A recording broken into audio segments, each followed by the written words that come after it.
If you're looking to enhance your gaming experience or access the game from a different reason, you're in the right place. Today, I'll show you how to use a VPN on Brawl Stars. Easily, let's dive right in. First things first, you need to choose a reliable VPN services.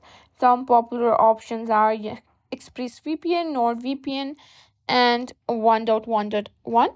For this tutorial, I'll be using 1.1.1. Make sure to choose a VPN that offers good speed and has servers in the region you want to access. Once you've chosen your VPN, go to the official website or app and download the VPN app.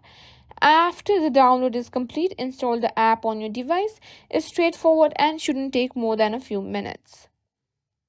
Next, open the VPN app. If you already have an account, log in with your credentials. Once you've logged in, it's time to connect to a VPN server. Simply choose a VPN server from the region you want to access.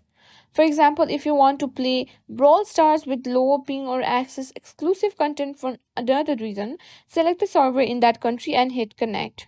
Now with your VPN connected, open Brawl Stars. You should now be able to play as if you were in the selected regions. And that's all there is to it. You've successfully set up and used a VPN for Brawl Stars.